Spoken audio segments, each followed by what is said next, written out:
À défaut d'avoir recours à la force pour contrôler les populations, on peut parfaitement les contrôler par l'opinion. Harold Laswell, spécialiste des médias. Chaque jour, nous nous formons des opinions sur notre nouveau voisin, sur de nouveaux produits, sur les candidats aux élections, sur des découvertes scientifiques, sur les religions et croyances et sur ce qui se passe ici et ailleurs. Lorsque vient le temps de construire notre réalité, nous sommes tous submergés d'informations diverses. D'une part, nos informations proviennent de notre expérimentation directe, donc de nos 5 sens avérés, et d'autre part, de l'expérimentation indirecte, c'est-à-dire d'une source d'informations tierces, nos proches, nos voisins, nos collègues, et dans la majorité des cas, des médias. Notre cerveau collige toutes ces informations, lesquelles nous sont ensuite très utiles lorsque nous portons un regard sur le monde. Et hop, tout ceci est analysé et devient ce que nous pensons être notre réalité. Et voici que se pointe à l'horizon une question de taille. Sommes-nous sûrs de ce qu'est notre réalité, de ce qui est vrai et juste, ainsi que de ce qui ne l'est pas? De tous les sujets sur lesquels nous nous formons une opinion, quelle proportion provient de notre expérience directe par rapport à notre expérience indirecte, c'est-à-dire d'informations provenant de ce que disent les autres et dans la majeure partie des cas, des médias. Nous avons tous une opinion sur la guerre en Irak, le réchauffement planétaire, les minorités religieuses, sur les dirigeants de pays, sur l'économie régionale, nationale et mondiale. Mais contrairement à l'opinion que nous nous sommes forgés à propos du restaurant du coin en expérimentant nous-mêmes sa cuisine, pour la majorité des cas, ce sont les sources d'informations intermédiaires qui forgent notre opinion. Dans un monde aussi vaste, il est impératif de pouvoir se fier sur ce que disent les autres, sur l'information qui est rapportée, donc à cette source intermédiaire que sont les médias. En quelque sorte, à défaut de pouvoir expérimenter nous-mêmes, nous transposons l'expérimentation des médias pour en faire la nôtre. Et ce, pour le meilleur comme pour le pire, puisque nous avons rarement la chance de pouvoir vérifier par nous-mêmes sur le terrain si ce qui a été rapporté est conforme à la réalité, s'il n'y a pas eu de déformation des faits, de manipulation d'informations. En résumé, notre perception de la réalité est beaucoup plus celle des autres, voire des médias, que la nôtre. Et c'est là que les dérives les plus graves peuvent survenir. Si les médias jouent un rôle des plus utiles dans notre société assoiffée d'informations, n'oubliez pas que sans les médias, il n'y aurait jamais eu d'Holocauste. Il n'y aurait jamais eu de génocide au Rwanda. Il n'y aurait jamais eu de guerre en Irak, lesquelles ont nécessité une mobilisation incroyable de l'opinion publique. Rappelons d'ailleurs que le rôle des médias a été largement reconnu par les tribunaux de Nuremberg et de La Haye. Les juges n'ont pas hésité à condamner plusieurs journalistes et directeurs de médias pour crimes contre l'humanité, dans le cadre des génocides juifs et tutsis, alors qu'ils n'ont tué personne de leurs propres mains, mais tenu des propos qui ont généré des passions meurtrières. Alors, si les médias sont capables de mobiliser l'opinion publique pour des opérations aussi incroyablement perfides, imaginez ce que le système médiatique est capable de faire pour les enjeux quotidiens.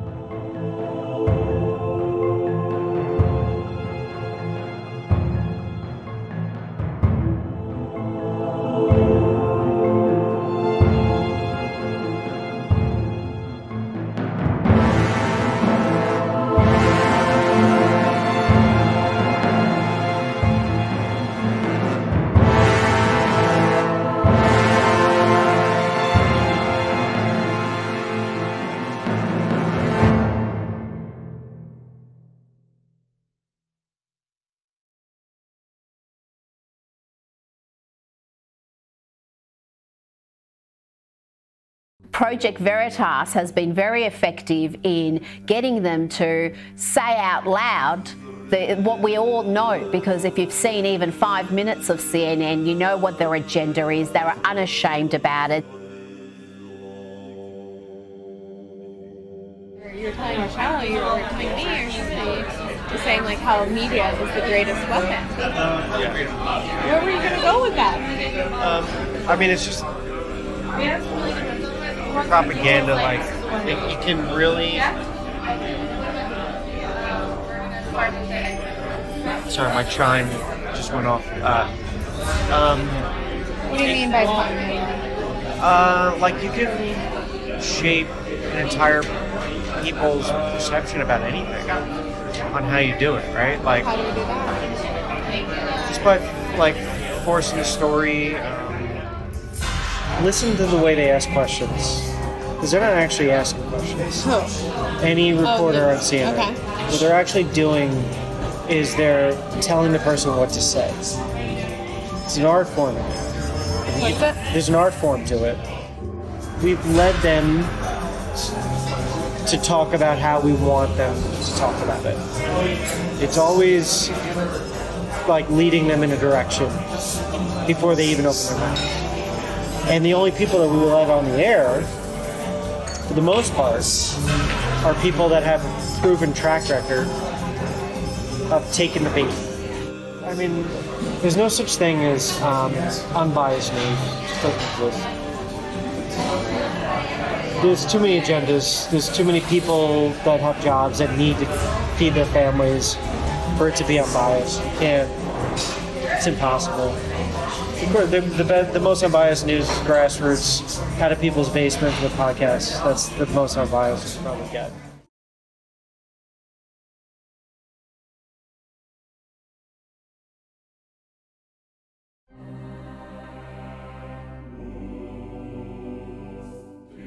Posons-nous cette question. Que sont les médias au juste ? Nés avec la révolution industrielle du 19e siècle et le développement de la démocratie, les médias modernes sont des institutions, des entreprises qui se sont bâties une crédibilité en développant et en perfectionnant l'art de rapporter au plus grand nombre ce qui se fait, se vit, se raconte. Mais à ce titre, les médias ne sont pas que des entreprises de diffusion d'informations dont le souci idéologique serait uniquement d'informer son public. Ils existent avant tout pour être rentables, pour offrir un rendement à son ou ses propriétaires, lesquels engrangeront les profits. Cela ne nous vient pas nécessairement à l'esprit, mais comme les médias nous offrent leur information de façon pratiquement gratuite, c'est nous qui sommes en réalité le produit, lequel est vendu aux annonceurs en quête de visibilité, d'un auditoire, d'un lectorat. Notons d'ailleurs à ce sujet que 80 à 99% des revenus médiatiques proviennent de la publicité. Le reste provient non seulement des abonnements, mais également de subventions régulières accordées par l'État. Ce double objectif des médias, nous devons constamment le garder en mémoire lorsque nous ouvrons un journal, regardons la télévision, écoutons la radio, surfons sur Internet, car cette relation d'affaires constitue le premier de nombreux filtres par lesquels passe l'information avant d'être livrée au public.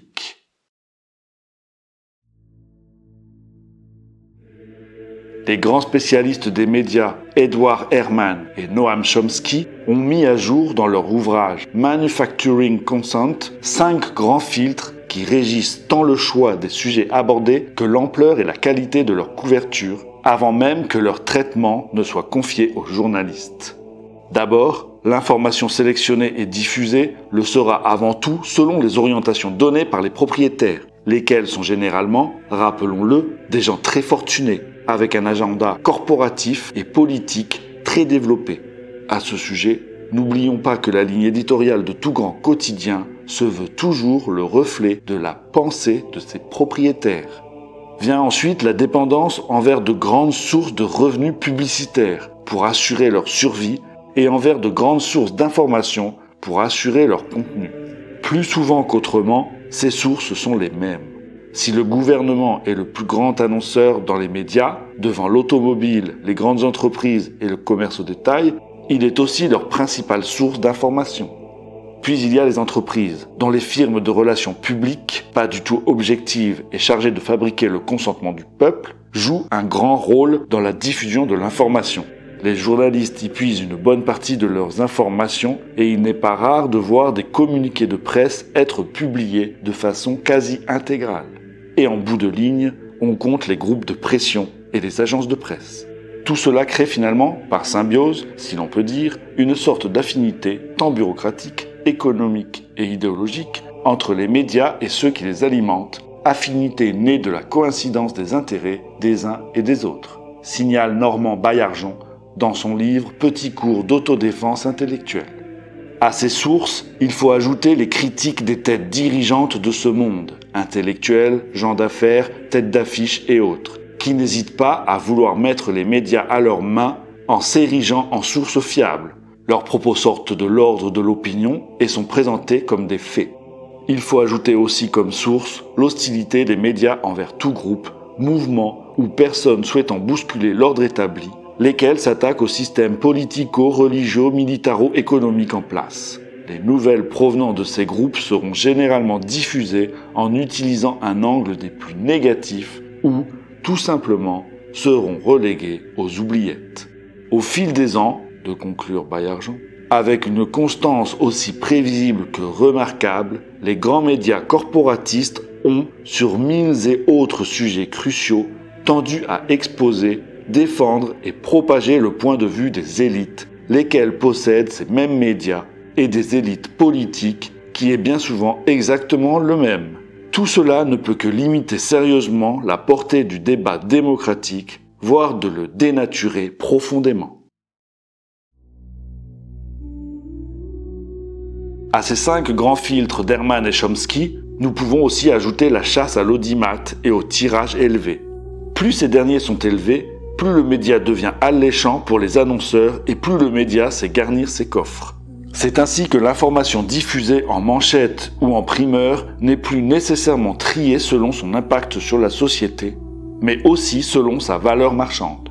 Quand un média fait la manchette avec Céline Dion, par exemple, il augmente du coup ses ventes ou ses codes d'écoute cette journée-là. Idem pour un grand rendez-vous sportif, un scandale sexuel ou une catastrophe naturelle. Difficile de résister à la tentation de jouer cela en gros et en page 1. C'est l'apologie des 4 S. Le show business, le sexe, le sport et le sang. Si le show business, le sexe, le sport sont 3 éléments très vendeurs, le sang, en y englobant tout ce que craint le lecteur, est probablement le plus lucratif de tous. Les gens adorent discuter et se renseigner sur tout ce qui leur fait peur.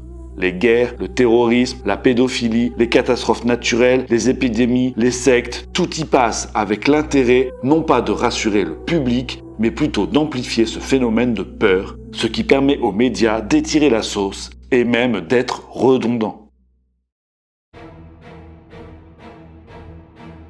C'est ainsi que d'autres informations qui ont un plus grand impact au sein de la société sont reléguées au second rang et se retrouvent avec moins de visibilité. Il est donc facile pour tout média de manipuler ainsi l'information. Pas nécessairement en diffusant des informations biaisées, mais plutôt en reléguant des informations importantes au second rang, voire en omettant de les diffuser sous le prétexte qu'il n'y avait plus assez d'espace rédactionnel ou de temps d'antenne.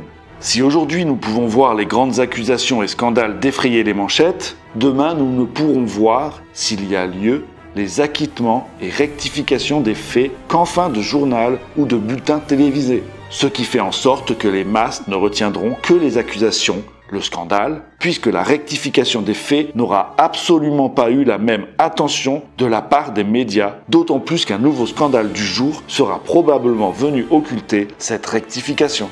Et si nous ajoutons à cela que l'importance de l'information sera calculée en fonction des idéologies politiques et les agendas cachés des propriétaires de journaux, nous nous retrouvons devant un contenu qui est souvent fort biaisé et loin d'être conforme à la réalité. Si, en théorie, le rôle des médias est de contrebalancer le pouvoir des gouvernements, en pratique, ils ne jouent ce rôle que partiellement. La guerre au terrorisme, la guerre en Afghanistan et surtout les 2 guerres en Irak en sont de bons exemples. Toute la machine médiatique se met en branle et appuie les démarches gouvernementales, en ne reprenant que l'information officielle des gouvernements, sans contre-vérification, qu'on ne lui permet pas de faire d'ailleurs, souvent pour des questions de sécurité nationale, elle perd totalement son sens critique. Tout média et tout journaliste allant à contresens de ces politiques est lourdement sanctionné. Il pourra être accusé notamment d'un manque d'esprit patriotique et finira, le plus souvent, par se faire virer. Les journalistes ont abdiqué, sans suffisamment guerroyer, leur rôle de chien de garde chargé comme les y enjoint la Constitution, de protéger les citoyens contre les mensonges et les abus du pouvoir. Ils se sont laissés dépouiller de leur fonction essentielle, qui est de définir l'information, de discerner dans le fatras des faits du jour ce qui est important et ce qui est exact.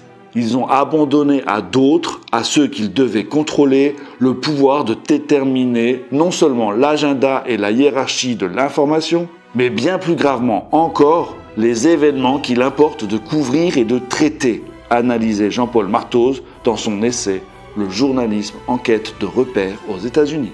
À ce titre, Normand Baillargeon en fait la démonstration avec la petite Naya, 15 ans, qui était venue témoigner devant la Chambre des congrès américaine des horreurs perpétrées par les Irakiens lorsqu'ils ont envahi le Koweït en 1990. Sa description de l'attaque d'un hôpital koweïtien, où elle était bénévole, par les soldats irakiens, tuant ainsi plus de 300 bébés, a fait les manchettes du monde entier. C'est ce jour-là que Saddam Hussein est devenu le boucher de Bagdad. Il était devenu primordial et urgent pour les nations occidentales, États-Unis en tête, d'attaquer le président irakien. Toutefois, ce témoignage, qui a été l'argument numéro 1 évoqué à maintes reprises par les dirigeants américains pour attaquer Saddam Hussein, s'est avéré en réalité être un coup monté. Le tout avait été concocté par une firme de relations publiques américaine qui avait obtenu un lucratif contrat de 10 millions de dollars avec les Koweïtiens afin de former la fille de l'ambassadeur du Koweït à Washington, Nahira Al-Sabah, a raconté cette fausse histoire. Quand cette nouvelle est sortie, il était trop tard. Et afin de préserver l'honneur des autorités politiques ayant amené plus de 20 nations en guerre, il n'en fut question que dans de courts textes, publiés discrètement dans la section internationale de certains quotidiens. Bref, rien pour ameuter le public comme lors du témoignage de la jeune fille 1 an plus tôt.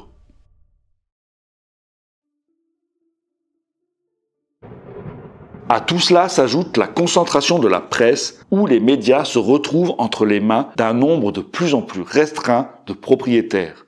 Ce qui facilite encore plus le contrôle de l'information puisque le contenu est de plus en plus le même d'un média à l'autre. À titre d'exemple, en ce qui concerne la presse écrite au Québec, comme l'a démontré le Centre d'études des médias de l'Université Laval, la très grande majorité des organes médiatiques est divisée entre seulement 4 grands propriétaires. GESCA, Québecor, Groupe Transcontinental et Rogers Communications. Si l'on ne considère que les impressions quotidiennes, 97% du tirage provient de GESCA, 52% divisé entre la presse, le Soleil, le Droit, la Tribune, la Voix de l'Est, le Nouvelliste et le Quotidien, et de Québecor, 45% avec le Journal de Montréal et le Journal de Québec, laissant un maigre 3% au Devoir, le seul quotidien indépendant au Québec. Ailleurs dans le monde, le portrait est similaire dans la plupart des pays occidentaux. Aux États-Unis, seulement 5 grandes corporations se partagent, en 2006, le terrain de jeu médiatique alors que 20 ans plus tôt, en 1983, ils étaient plus de 50. Ainsi, Disney, Viacom, Time Warner, News Corp et la General Electric se disputent près de 90% du marché médiatique américain. En Belgique, 3 groupes de presse se partagent un lectorat de 4 millions de francophones, près de 15 titres, soit Rossel, IPM et Mediabel. En Suisse, selon le portal observatoire des médias acrimed.org, c'est dans le marché germanophone que la concentration se fait le plus sentir. Toutefois, le marché francophone suisse n'échappe pas à la tendance. La concentration des médias helvétiques s'accélère et prend une forme nettement hiérarchisée à 2 niveaux, national et régional, cantonal ou supracantonal. Les entreprises locales indépendantes perdant de plus en plus de signification. Au sommet, on trouve les groupes ayant une dimension nationale, avec, pour certains, des extensions internationales, rapporte Jean-François Marquis dans son article « Concentration et hiérarchisation dans la presse en Suisse ». Finalement, en France, la plus grande partie des médias est sous l'influence de 5 groupes. Le marché français a ceci de particulier que cette forte concentration est aggravée par les alliances entre certains de ces groupes.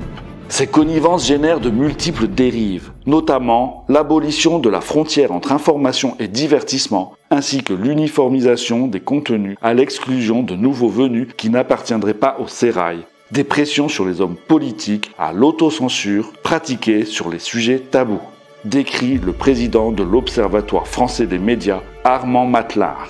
Le marché français de la télévision privée est entre les mains de 3 groupes industriels multinationaux, soit Bouygues, possédant de larges parts de TF1, Lagardère, possédant de nombreux canaux spécialisés, et Vivendi, propriétaire de Canal+, ainsi que du géant mondial allemand de la communication, Bertelsmann, propriétaire notamment de M6.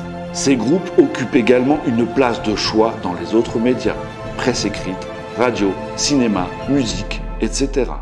À l'affrontement, ces groupes préfèrent des stratégies d'alliance. Les concurrents deviennent ainsi des partenaires que l'on ménage et qui vous ménagent, même si chaque groupe cherche à accroître l'audience de ses chaînes ou à attirer plus de publicité.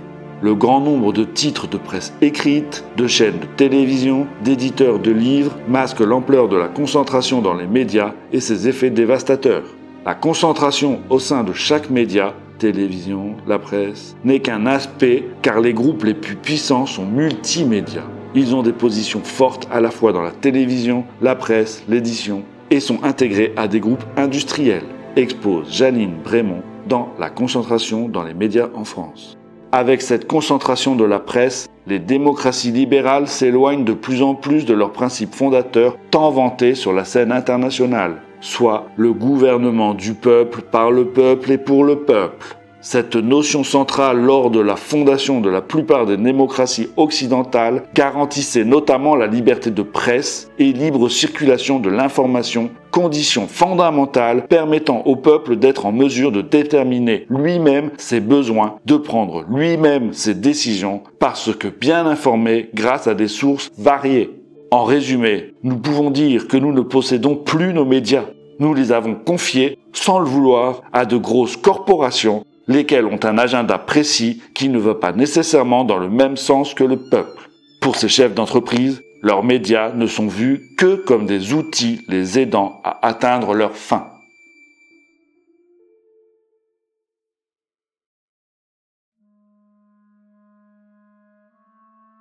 Qu'en est-il maintenant du travail des journalistes, lesquels nous livrent l'information au jour le jour ? Comme pour les médias, définissons d'abord ce qu'est un journaliste. Un journaliste est un professionnel qui se bâtit une crédibilité en rapportant des rumeurs, des histoires, des opinions et des faits dont il tente d'en vérifier toute la validité avant de les rapporter au plus grand nombre. En théorie, cette mission semble assez noble. Mais puisqu'un journaliste travaille pour une entreprise de presse, dont l'information est soumise aux filtres mentionnés précédemment, et auquel s'ajoutent ses propres filtres, l'information qui sortira de sa plume ou de son micro sera des plus subjectives. Et on ne parle même pas des biais possibles, conscients ou inconscients, chez les journalistes qui, avant de couvrir un événement, ont déjà leurs propres opinions, elles-mêmes forgées auparavant par le monde médiatique auquel ils appartiennent. Cette propre opinion personnelle viendra orienter toute la cueillette d'informations où seulement l'information allant dans le même sens que leur opinion préfabriquée sera retenue. Aujourd'hui, la plupart des journalistes conviennent qu'il est impossible d'atteindre une parfaite objectivité. Quand le journaliste choisit l'orientation de son titre et les éléments d'un événement, il prend déjà parti, souligne le réseau Éducation Média sur son site internet.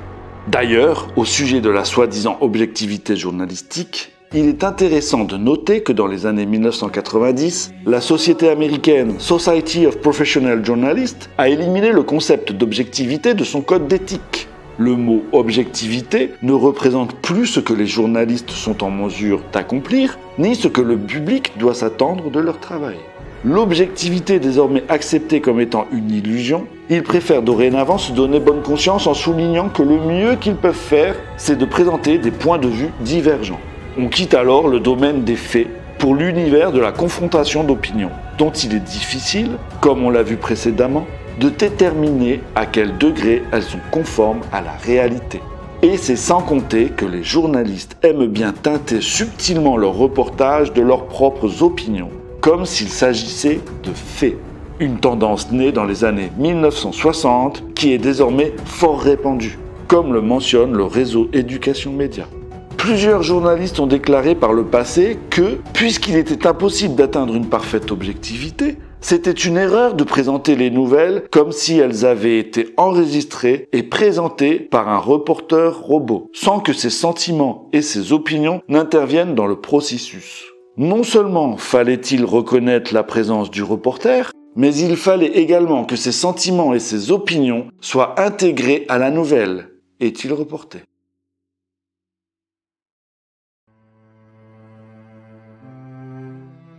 En éliminant le principe même d'objectivité, on peut craindre les pires dérives.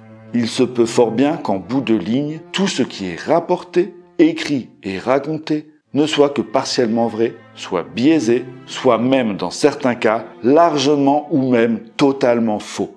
Il est arrivé à plusieurs reprises par le passé que les informations rapportées par des journalistes soient carrément fausses parce que la source a menti ou parce que le journaliste a menti. À ce sujet, aux États-Unis seulement, le média alternatif www.americanthinker.com a recensé plus d'une 60aine de cas où des journalistes ont été sanctionnés au cours des 25 dernières années pour mensonges, falsifications et accusations mensongères. Il est même arrivé qu'une journaliste du Washington Post, Janet Cook, gagne un prix Pulitzer, le plus grand prix de journalisme aux USA, pour un reportage issu à 100% de son imagination. Tout cela est compréhensible dans le contexte actuel où ce n'est pas tant le fond qui compte, mais plutôt la primeur, le scoop qui fera en sorte de donner une certaine gloire aux médias qui la sortent et surtout aux journalistes qui la produisent. Dans un univers où les journalistes peuvent aussi devenir des stars, la grande visibilité qui leur est donnée grâce à ces primeurs devient pour eux une chasse quotidienne où tout sujet, toute affectation peut devenir une opportunité de se démarquer des autres. Il ne traitera plus l'information qu'il recueillera en vertu de l'importance du contexte, mais plutôt pour ses aspects sensationnalistes. Il pourra ainsi mieux vendre sa nouvelle à ses patrons dans le but, bien entendu, qu'elle soit mise le plus en évidence possible, où l'objectif ultime est la manchette et le prime time. Pour y arriver, certains journalistes seront prêts à tout, même à prendre des moyens assez malhonnêtes pour y arriver. Le moyen le plus commun est de prendre un détail anodin qui, une fois grossi à la puissance 10, sera très dérangeant. C'est ainsi qu'une exception dans un domaine peut être présentée comme si c'était la norme. Souvent dans les médias, ce n'est pas plus l'exception qui confirme la règle, mais l'exception qui devient et explique la règle. L'anecdote se trouve au début de chaque sujet. Tout part du fait particulier, du fait divers du jour, et s'étend vers le problème plus vaste qu'il semble contenir en lui-même ou que les journalistes font mine de croire qu'il contient, comme si ce dernier détenait en lui toutes les causes et toutes les conséquences qui ont fondé la situation plus générale qu'il est censé démontrer. Décrit Pierre Mélé dans son article « Comment la structure rituelle du journal télévisé formate nos esprits ». Vient ensuite le choix des personnes interviewées. Il est facile de biaiser un article en donnant une voix prépondérante à un individu ou groupe en ne présentant qu'un côté de la médaille, tout en laissant que peu ou pas de place pour l'autre côté.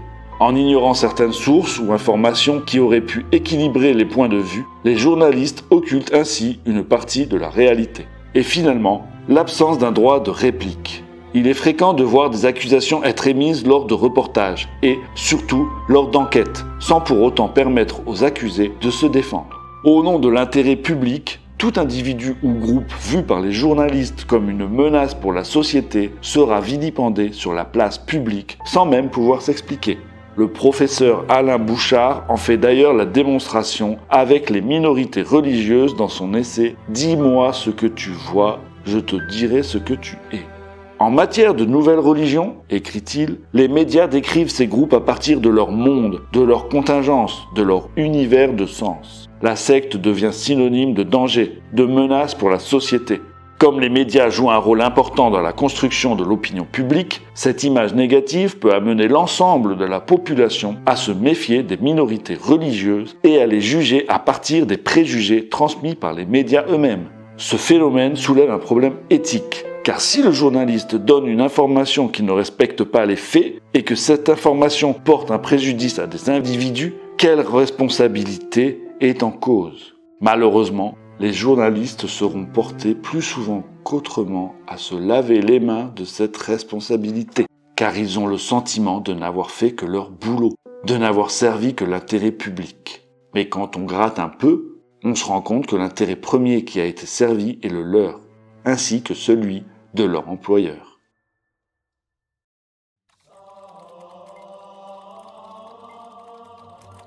À tout cela s'ajoutent les contraintes imposées par l'employeur.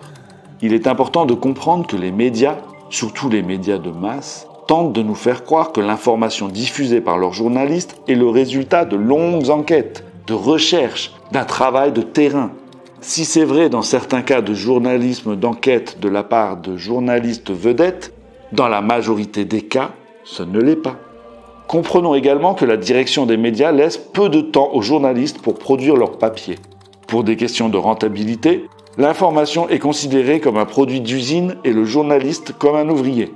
Il doit donc noircir le plus de papier possible ou combler le plus de temps d'antenne possible, et cela dans les plus brefs délais, donc au moindre coût. Cette dynamique crée un grand désarroi chez les véritables journalistes, lesquels souhaiteraient tout de même faire leur métier le mieux possible en approfondissant chaque sujet, en testant l'exactitude de l'information recueillie et en s'assurant de la crédibilité de leurs sources. Contraints par leurs limites temporelles, les journalistes ne font que des vérifications minimales et devront faire confiance à des sources qu'ils jugent sérieuses et utiles. Souvent même, ils ne vont que reproduire l'information des communiqués de presse reçus à la direction, sans aucune vérification.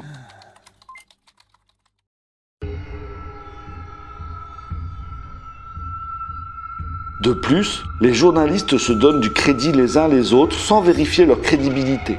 Ils ne contre-vérifient pas les sources citées dans les articles précédents.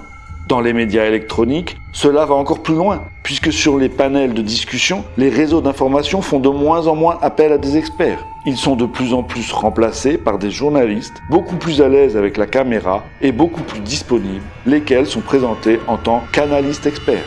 Et c'est ici que le bât blesse et que l'on retrouve l'une des principales failles du système médiatique actuel. Faute de temps, les journalistes vont se fier à d'autres journalistes qui ont fait leur travail, eux aussi avec le même manque de ressources et de temps. Ce phénomène de repiquage d'informations ou de vampirisme journalistique est d'ailleurs dénoncé de plus en plus par les journalistes. Il n'est pas normal que les mêmes nouvelles, avec les mêmes citations, se retrouvent dans tous les journaux. C'est toute la qualité de l'information qui s'en trouve amoindrie. Il vient un temps où tout le monde se fie sur tout le monde. Il est alors facile qu'une fausse information se trouve à entrer dans l'engrenage et se répande comme une traînée de poudre, créant ainsi de grands ravages qu'il sera difficile de réparer. Quand tout le monde fait confiance à tout le monde, faute de temps pour vérifier si le journaliste ou les sources citées sont dignes de confiance, la porte est ouverte à l'abus de confiance. Les propriétaires, tout comme les autorités, groupes et pouvoirs en place, sont conscients de ces lacunes et s'en servent pour permettre ainsi l'abus de pouvoir, la manipulation des masses, bref, de faire avancer leur cause par la duperie.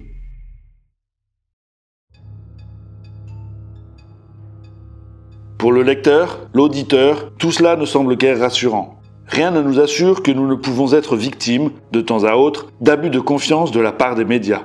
Mais peut-être est-ce de notre faute, en bout de ligne, si nous nous laissons prendre au piège. Car il est assez paradoxal que, dans un monde où les journalistes font partie des professions auxquelles nous faisons le moins confiance, ces mêmes journalistes occupent une place considérable dans l'établissement de nos opinions, donc de la formation de notre propre réalité. Peut-être devons-nous blâmer le manque d'options. Outre les médias, pour avoir une idée concrète, une opinion éclairée sur un sujet, que nous reste-t-il ? Il ne reste que notre expérience personnelle sur le terrain, ce qui est très limitatif. Bien entendu, il existe encore des journalistes intègres qui, comprenant bien le mécanisme pervers dans lequel s'engouffrent de plus en plus les médias occidentaux, ne se laissent pas piéger et font leur métier avec le plus de rigueur possible. Mais malheureusement, avec les mécanismes cités précédemment, ils se font de plus en plus rares, car seuls les jeunes journalistes sachant se conformer à cette nouvelle dynamique sont embauchés ou promus.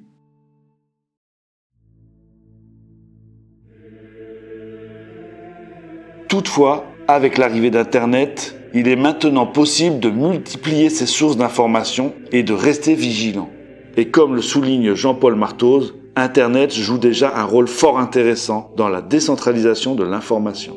Les médias américains ont perdu le monopole qui fut un moment le leur. Lors de la première guerre du Golfe, CNN servait de référence obligée à tous. Lors de la guerre en Irak de 2003, la polyphonie a été la règle. Malgré le conformisme de la majorité de leurs médias, les Américains qui voulaient en savoir plus ont pu, cette fois, sortir de leur insularité en s'abreuvant des médias étrangers. Les sites des quotidiens britanniques, The Guardian et The Independent, qui offraient une couverture plus critique de la guerre, ont été pris d'assaut. La naissance de nombreux médias citoyens, c'est-à-dire des sites de nouvelles où l'internaute peut lui aussi rapporter la nouvelle, faire ses propres enquêtes et les publier, nous donne accès à de nouvelles sources d'informations. Cependant, leur visibilité n'étant pas encore aussi forte que celle des médias traditionnels, lesquels ont su se bâtir une large fenêtre sur le web, nous devons encore attendre pour voir s'ils sauront se montrer comme une véritable alternative. Il y a aussi ce phénomène nouveau où chaque citoyen peut posséder son propre média, grâce notamment aux blogs. Quand leur auteur a du talent, certains blogs peuvent acquérir une véritable influence. Aux États-Unis, ils forment de plus en plus de véritables groupes de pression électronique capables, on l'a vu pour les blogs de droite, de faire tomber un journaliste vedette comme Dan Rather pour avoir appuyé la diffusion d'un reportage mensonger. Ou, pour les blogs de gauche, de forcer à la démission le sénateur républicain Trent Lott, pris en flagrant délit de propos racistes. Expose Denis Pingot et Bernard Poulet dans leur article du pouvoir des médias et l'éclatement de la scène publique. Cependant, cette cacophonie grandissante que l'on retrouve sur Internet laisse plusieurs auteurs et chercheurs perplexes. Face à la saturation provoquée par la multiplication infinie et infiniment répétitive, des sources d'information augmentent le risque d'une confusion croissante entre la vérité et la manipulation, font valoir Pingot et Poulet. Il est aussi utile de se questionner sur les limites que pourrait avoir Internet dans le futur. Lorsque l'on voit comment la Chine et d'autres pays autocratiques ont réussi à contrôler l'espace Internet sur leur territoire, en interdisant l'accès à de nombreux sites n'allant pas dans le même sens que le régime, rien ne nous garantit que nous serons ici protégés contre le même type d'abus de pouvoirs gouvernementaux.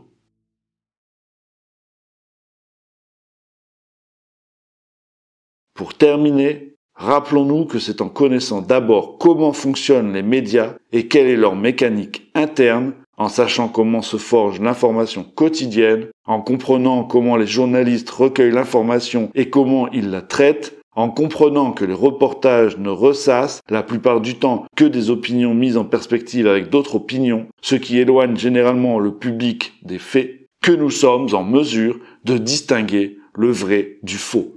C'est ainsi qu'il nous est possible de se prémunir contre les informations biaisées, l'abus de confiance, voire la manipulation médiatique. Nous pouvons alors éviter d'avaler tout cru ce qui est rapporté, et ainsi éviter de se faire avoir par cette véritable conspiration que sont devenus le politiquement correct et le conformisme social, où tout le monde va dans la même direction, une direction décidée, et soulignons-le à gros traits pour le garder toujours en mémoire, par les élites de notre société.